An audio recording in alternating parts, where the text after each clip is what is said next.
Okay, good afternoon. Just to get some closure on Oregon and then moving on to Florida. You know, we did a great job the first 2 weeks of really taking care of the small details, and the small details lead to the big details and lead to winning football games. And obviously against Oregon, we did not pay any attention. We didn't do the small details that it takes necessary to win football games. I think a lot of it had to do with the quality of our opponent. But right now, moving forward, we are not a very mentally tough football team. And everything we do in our football program is about mental conditioning, mental toughness. And when you go on the road, you have to have a road focus about yourself. And I thought that, you know, the game became fast. We suffered some adversity, and we had some individuals make some uncharacteristic mistakes and mental errors. And to go on the road and play in these types of environments against the quality opponents, not only Oregon, but as we continue to progress and move forward throughout the season, you know, our mental toughness, our mental conditioning has to take monumental steps forward. You know, we didn't do the small details to winning. We gave up 72 yards and lost leverage on defense. We had way too many mental errors, probably the most. I've talked about eye discipline. You've probably are sick and tired of hearing me talk about see a little, see a lot, but I think this game really exposed it. Lack of discipline with our eyes, staring in the backfield, individuals coming off on man coverage, not doing their job, just way too sloppy. 16 missed tackles. You know, offensively, we were not very good in first down efficiency, which leads itself to not being very productive on third down. And two big plays, that's it. And those two big plays occurred on our one scoring drive in the first half. I believe the first or second drive of the game. And again, we can't play perfect. Today's world of college football, you need big plays. And, you know, we didn't have big plays, big chunk yardage. And when you're forced to drive the football against a talented defense like Oregon, you're not going to have much success. I continue to say it, is we must overachieve in order to be able to compete and win football games. We did not overachieve. I do know this. I know our players are very prideful. And the only thing you can do is roll your sleeves up and go back to work today and work on being better. That's all you can do. And I will say this, and then I'll move forward to Florida, is that losing will never, ever be tolerated here or accepted at the University of Tennessee. And it's unacceptable. And you can search for all the excuses that you want. Winning is a habit and losing is a habit. And it's unacceptable. And our players are going to understand that. And it all talks about your week of preparation. It means players stepping up and making big-time plays.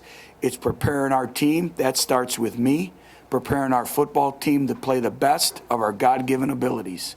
And that's all that I can ask of them. They give Tennessee their all, each and every day in practice and on the game field. That's all that I can ask of them. I said our job is twofold, is to develop these players to be the best student athletes, best football players, best human beings that they can be. And the next job is to recruit quality student athletes that understand what it takes to represent the University of Tennessee and get back to the prideful tradition that we have. And our kids are very prideful, and I expect them to come out with a great day of practice and getting ready to face a very, very, very talented Florida football team. You know, the demands become greater. You look at them defensively, they're only giving up 50 yards per game in the rushing category. Third down conversions, I've never seen this in all my years of coaching, is they lead the country in third down conversions. They've given up 2 out of 24 attempts on third down conversions. They're third in the country in total defense, giving up 208.5 yards per game.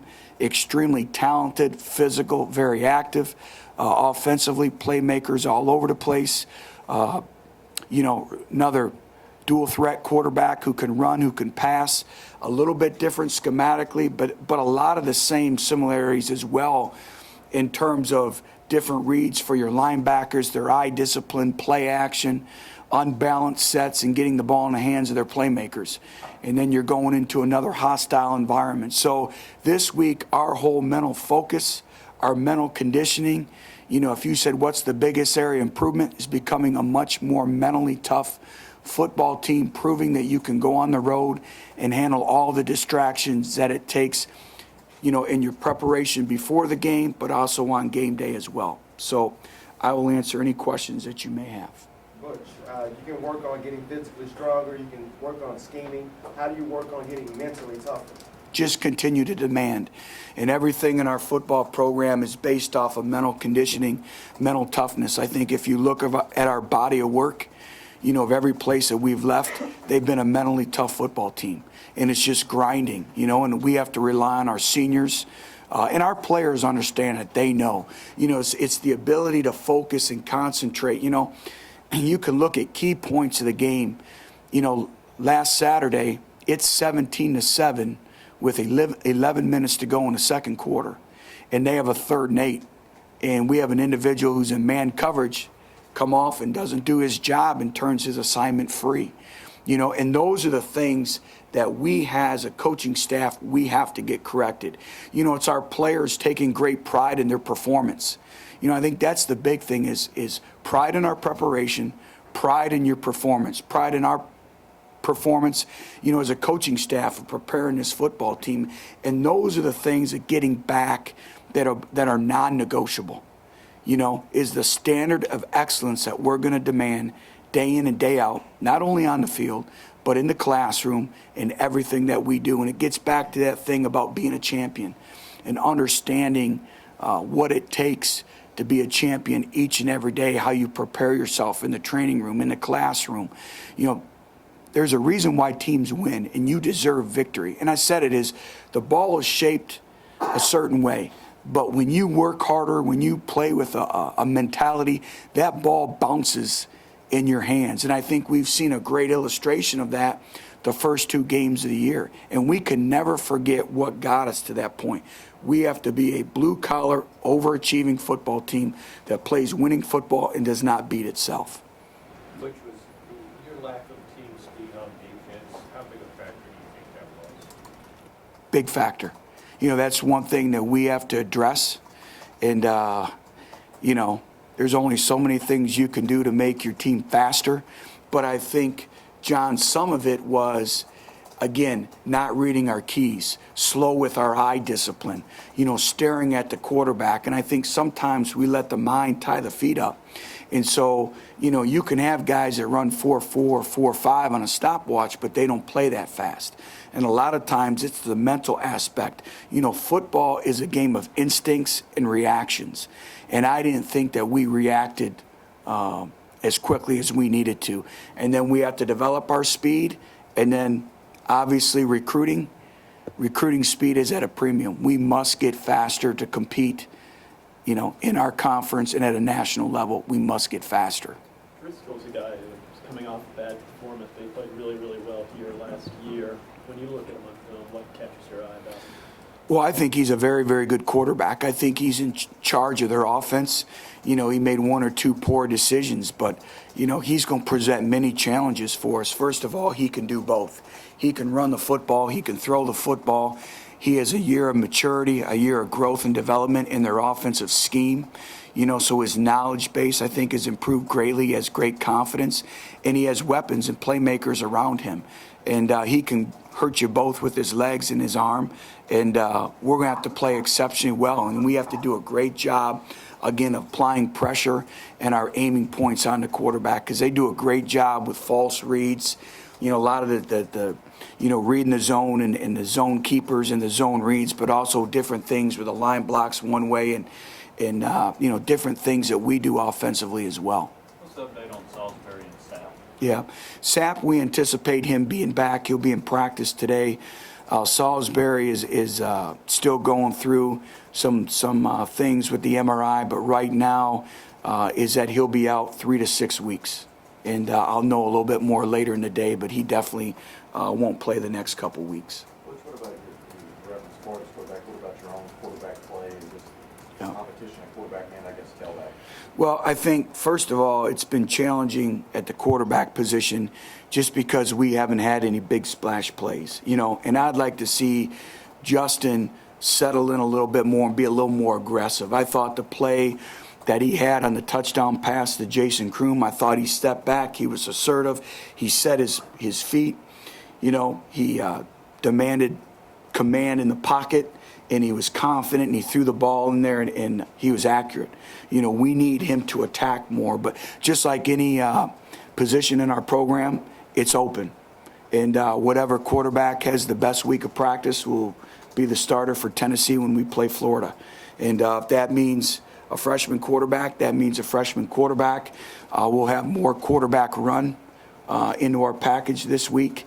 And we just need to find ways to generate big explosive plays. And if that's Josh Dobbs running the read option or Riley Ferguson, that's what we'll do. But we have to create big plays, and that's going to be a focus and preparation this week. And then Marlon, is he pushing Rajon? He is. Marlon is an individual who is slowed by injury. He's back to 100%, and he is. And, again, we need more explosive plays from the running back position, too, in terms of, I said it, if the play's blocked for 4 yards, we can't get 4 yards. We need 14 yards.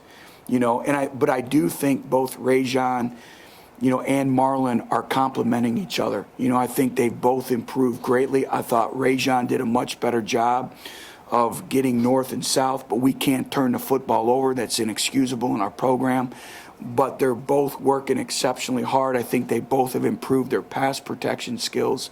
So those two individuals are getting better. Now I need, the Alden Hills and the Tom Smiths, to continue to push those two.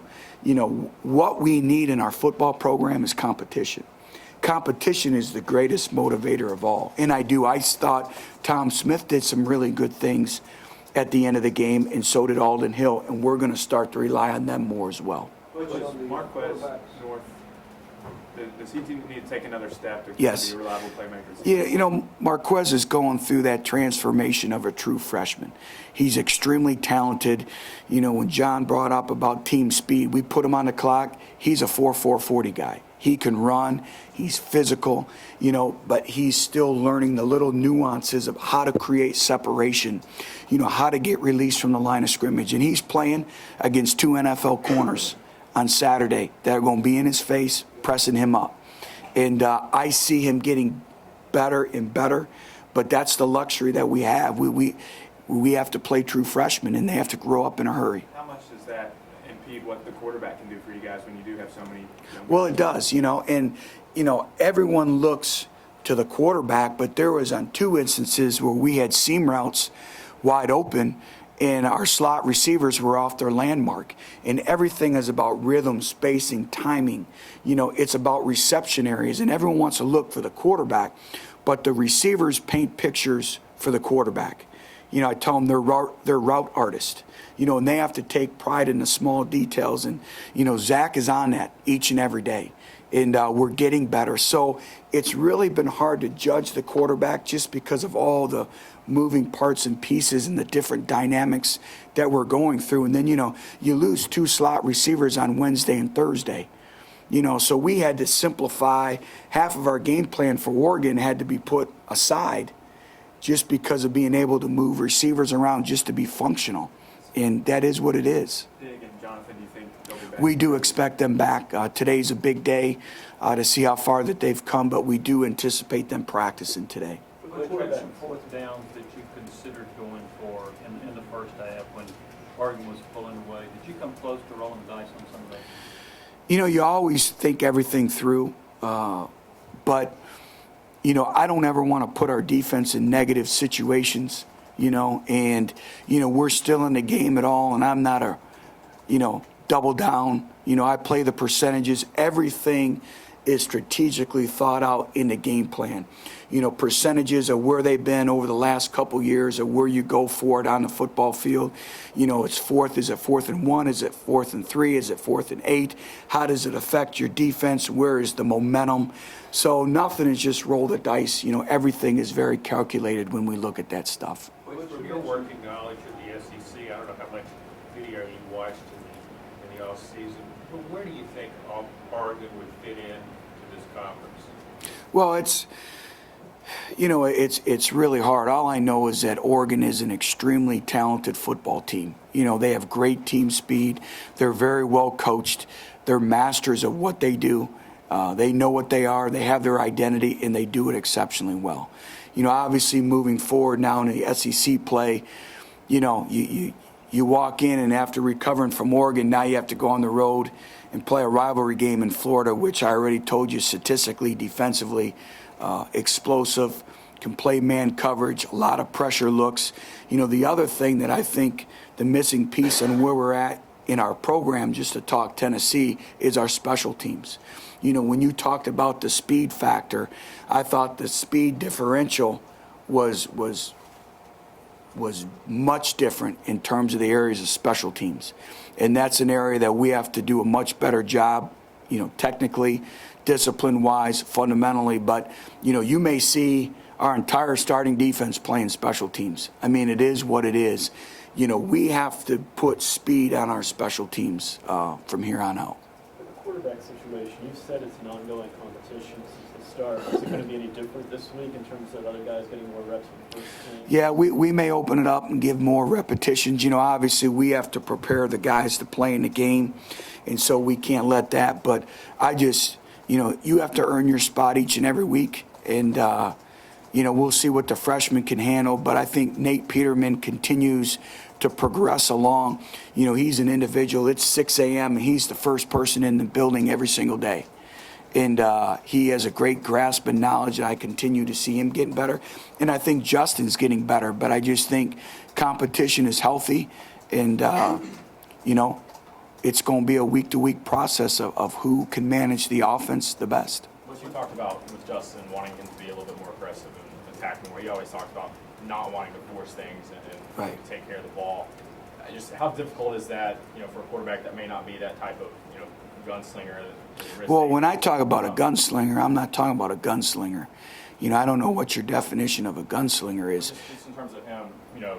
I mean, I don't think any quarterback gets back there and blindly throws. You've been watching North Dallas 40 too much.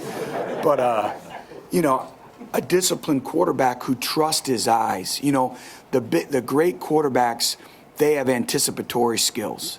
You know, they understand the body language, and that's where it gets back. They understand the body language of the receivers. So you're throwing a 15-yard dig. You know when that receiver's coming out of his dig before he gets to that 15 yards because of his body language. And that's why routes on air, you know, you talk to Peyton Manning all the time. That's the most productive part of practice. This is not Skelly and team periods. Those are essential to winning. It's those routes on air where they're building that trust. And I think the influx at wide receiver position has kind of set back probably the development of Justin and Nate and all that.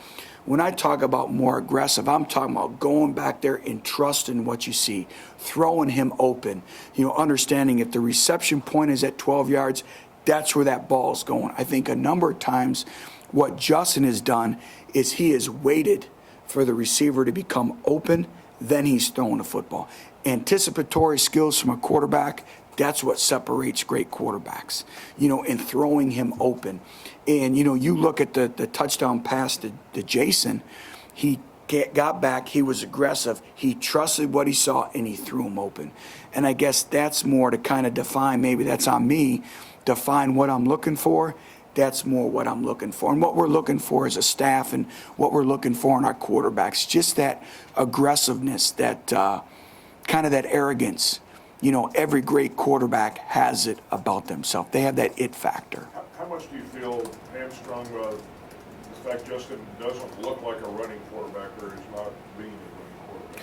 Well, you know, we would like to be able to create plays with our legs a little bit, and I think that's why, you know, you're going to see the open competition with Dobbs and Riley Ferguson this week. And, you know, again, it's trying to find ways to create plays, you know, but Justin still, you know, Justin has a knack to create plays with his legs. And when I'm talking about creating a play, it may be 3rd and 4 and he gets 5 yards. That's the equivalent of a 40-yard run by a quarterback. It's keeping plays alive, and I think that comes with experience, you know, and you only gain that through practice and in-game experiences. So I think more command of feeling the pocket break down and being able to get you 4 or 5 yards at a time. Butch, does he have the luxury in his zone and stuff to pull it at any time? Yes. Or do you take that out of He has the luxury to pull it. He's not, And he's not done it the last two you saw in the first 2 games he pulled some, especially in the first game.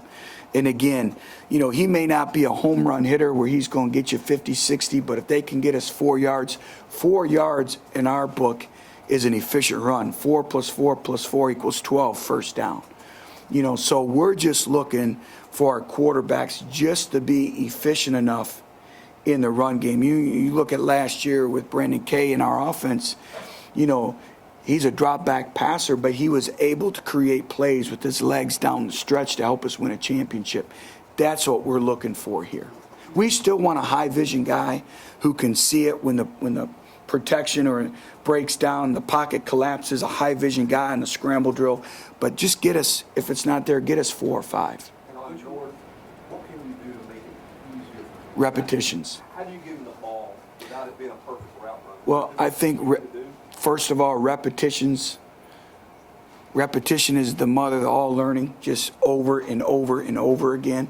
Just constantly force feeding him, maybe get him some quick touches, but what's happened is we've seen so much press that they've kind of taken that away. We did throw him a middle screen.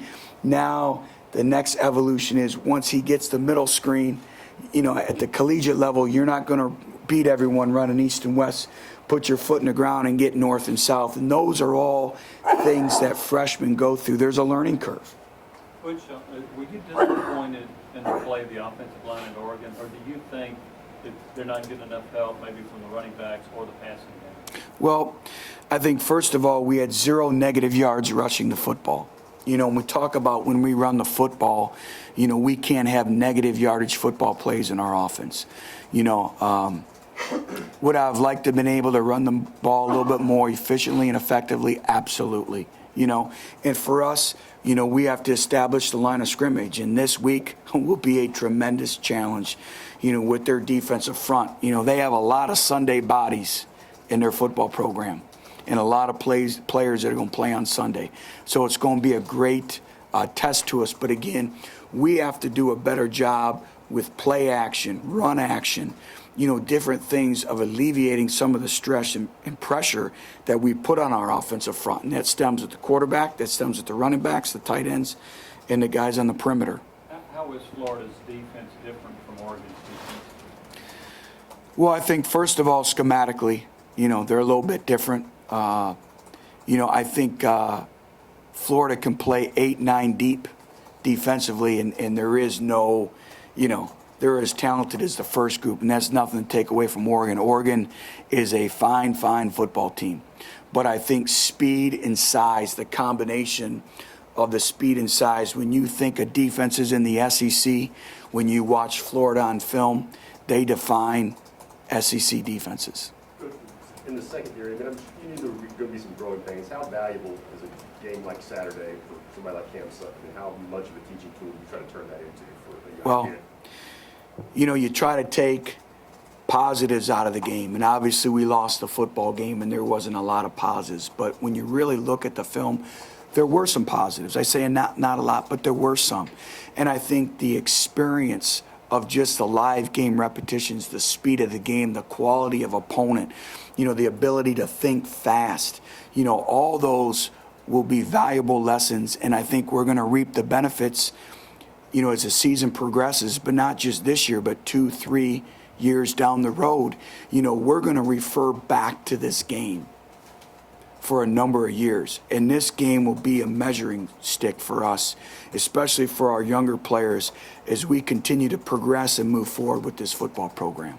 I think of a game, our first year at Cincinnati, we had to go play on national television versus NC State, and they physically dominated every single aspect of that football game and embarrassed us on national television. And that game was a game that we pointed for the rest of our tenure at that other place. And as we continue to move forward, there are great lessons, to be learned. And sometimes I think you can learn more from losing than you can from winning. I think sometimes when you win, you sweep things underneath a rug. But when you lose, everything is exposed, and it's all about getting better. And we just have to get better. And I said it, and I think you all see it. You're all in agreement with me. It's going to be a process. And we can't get ahead of ourselves. We can't get too emotionally up, too emotionally down. We just have to keep focusing on being a better football team, minute by minute, day by day. That's all we can do. And our players, everyone was in the building yesterday. They're very prideful. They're eager. They're ready to go back to work today. And that's what I needed to see. And I liked what I saw. It is what it is. And that's the only way we're going to continue to get better. No panic. Stay the course. Which, how much do you talk about this rivalry has been so one-sided that Florida has won the last 8 Right. games? How much do you build your team up around trying to get a win for Tennessee? Well, all I know is the present, and it's Team 117. And it's a great rivalry game versus a great football program, a well-coached football team with great football players on the road in a great environment. And it's a great opportunity, but it's going to take everything that we have. We must be the team that overachieves Saturday. And our players understand the rivalry. They understand what's at stake. I think they understand what has gone on before them. But the only thing that we can control is our preparation and how we perform on Saturday. That's the only thing that we can control. Where's Couch? Is there any update? No. I know absolutely nothing else on the Mo Couch situation. You guys know me. As soon as I know anything, I'll keep you informed of his status and the ongoing process. But right now, you know as much as I do. We've told you everything that we know, and there's nothing else. Salisbury's status, just the test your defensive line is going to face, particularly once you get beyond Right. A great challenge, Now, I thought Tavares Salisbury, if you want to talk about an individual who's come a long way in your football program from a mental toughness standpoint, I thought he had progressed better than any D lineman that we had. He was probably playing the best of anyone we had up front. And so losing him was a major, major setback for the interior of our defense. And so, it is what it is. Some individuals have a great opportunity. Jason Carr, true freshman out of Memphis, is going to have to grow up in a hurry, and he will gain some valuable repetitions in practice, and he has to be game ready to go for the Gators. Okay, thank you.